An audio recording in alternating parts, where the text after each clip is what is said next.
হিংসা যেটা হারাম, সব ক্ষেত্রে হারাম। এলেমের হিংসা করা হারাম, আর পয়সার হিংসা করাও হারাম। বুঝা গেছে? কেউ বড় আলেম হয়েছে তার হিংসা করাও হারাম, আর কেউ দুনিয়ার বড় কিছু হয়েছে, নেতা হয়েছে, তারও হিংসা করা হারাম। বুঝছেন না? এই হিংসার সংজ্ঞা হচ্ছে তামান্নিউ জাওয়ালিন নেমাতে আন সাহিবিহি, যাকে আল্লাহ এই নিয়ামত দিয়েছেন তার নিয়ামতটা ধ্বংস হয়ে যাক এটা আকাঙ্ক্ষা করা, ওয়াতালাবুন মিসলাহু, এবং সেই রকম নিজের জন্য তলব করা। আমাকে আল্লাহ দেয়নি, ওকে কেন দিল? বিদেশ থেকে যখন টাকা পয়সা নিয়ে আপনারা যান তখন পাশে যারা আসতে পারেন না, অধিকাংশ কিন্তু হিংসুক, ইল্লা মান রাহিমাল্লাহ। আরে বেটা কত টাকা নিয়ে আসে আর কত কি করছে, হ্যাঁ মরে না কেন? হ্যাঁ মরলে খুশিও। হারাম হারাম, সমস্ত আমল ধ্বংস করে দিবে, সমস্ত আমল ধ্বংস করে দিবে। আরে ইয়ে কেন ফার্স্ট হয়ে গেল? স্কুলে যারা পড়াশোনা করে বা মাদ্রাসা পড়াশোনা করে এই হিংসা চলে সাথী সঙ্গীতের মধ্যে। ও কেন ফার্স্ট হলো? ও নিচে নামুক, আমি ওপরে উঠবো। এটা হারাম, সর্বদা হারাম। জায়েজ কোনটা? যেটাকে এখানে হাসাদ বলা হয়েছে, কিন্তু হাসাদ না, এটা হচ্ছে গিবতা। এটাকে আরবিতে কি বলা হয়? আল গিবতা। হাসাদ হারাম, হিংসা সবসময় হারাম। ইয়াকুল হাসানাত, নেকিকে খেয়ে ফেলে ভক্ষণ করে। কামা তাকুল নারুল হাতাব, যেমন আগুন যদি লাকড়ি কাঠিতে লাগিয়ে দেন, জ্বালিয়ে একেবারে ছাই বানিয়ে দেয়, ওইরকম আমল সমস্ত ধ্বংস করে দিবে। যার পেটে হিংসা আছে, যার অন্তরে হিংসা আছে, তো হিংসুকের নেকি থাকে না, ধ্বংস হয়ে যায়। তবে গিবতা মানে ঈর্ষা করা, হিংসার অর্থে না, সেটা হচ্ছে ওর মতো চাওয়া কিন্তু ওরটাও থাক।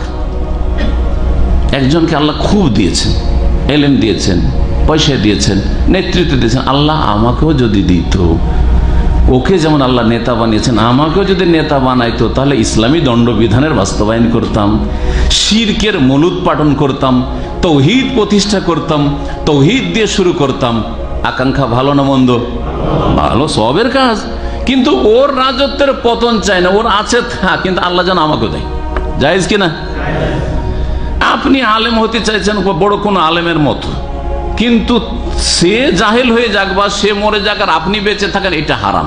কিন্তু সেও বড় আলেম হয়েছে, আল্লাহ আমাকে ওর চাইতে বড় আলেম করো বা ওর মতো করো, আমি এই করবো। জায়েজ কিনা? নেক নিয়ত সব আছে। আল্লাহ ওকে অনেক পয়সা দিয়েছ, আমাকেও যদি পয়সা দিতে, ওই পয়সা দিয়ে অনেক নেকির কাজ করে, আমিও ওর চাইতে কম করতাম না, বেশি করতাম। জায়েজ কিনা? বরং সবের কাজ। এই কথাই বলা হয়েছে লা হাসাদ ইল্লা ফি সিনাদ, দুটো কাজে ঈর্ষা মানে গিবতা, গিবতা কর। হাসাদ মাহমুদ প্রশংসিত হিংসা, আর বাকিগুলো হচ্ছে নিন্দিত মজমুম। রাজুলুন আতাহুল্লাহু মালান, একজন মানুষকে আল্লাহ ধন সম্পদ দিয়েছেন, ফাসাল্লাতাহু আলা হালাকাতিহি ফিল হক, সে হকের কাজে খরচ করে, নেকির কাজে খরচ করে। আপনিও আকাঙ্ক্ষা করেন আল্লাহ আমাকে ওর চাইতে বেশি ধন দাও, আমি নেকির কাজে ওর চাইতে বেশি খরচ করব। জায়েজ কিনা? কিন্তু ওরটাও থাক। যদি বলেন যে ওকে কেন আল্লাহ দিয়েছ, আমাকে দাও, তাহলে হারাম। ওয়ারাজুলুন আতাহুল্লাহু হিকমাতা, আর আরেকজন লোককে আল্লাহ হিকমা দিয়েছেন, মানে প্রজ্ঞা দিয়েছেন, কোরআন সুন্নাহর জ্ঞান দিয়েছেন, ভালো দিনের আলেম করেছেন, ভালো দিনের দায়ী করেছেন। আরে ওকে কেন, ও কেন আগে বাড়বে, আমি আগে বাড়বো? না না না, এটা হারাম। কিন্তু আল্লাহ ওকেও দিয়েছেন, আল্লাহ আমাকেও তুমি দাও, ওর চাইতে বেশি দাও বা ওর মতো দাও। অসুবিধা আছে? কোনো অসুবিধা নেই। ওরও থাকলো, ও করছে আপনিও করেন, খুব বেশি করেন, এটা হচ্ছে সওয়াবের কথা। বলছেন কাউকে যদি আল্লাহ হিকমত দান করেন, মানে ইলম দান করেন, বিশেষ করে কোরআন সুন্নাহর জ্ঞান, তাওহীদ সুন্নাতের জ্ঞান, ফাহুয়া ইয়াকুযি বিহা, তা দিয়ে সে বিচার করে বা সিদ্ধান্ত দিয়ে থাকে, ফতোয়া দিয়ে থাকে, মানুষকে শিখিয়ে থাকে। ওয়া ইউআল্লিমুহা, আর তার তালিম দিয়ে থাকে, শিখিয়ে থাকে।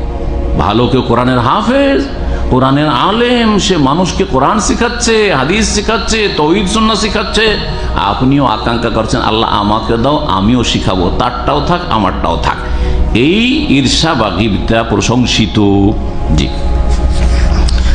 এই হাদিস সহিহ বুখারীতে রয়েছে, মুসলিমে রয়েছে, নাসাই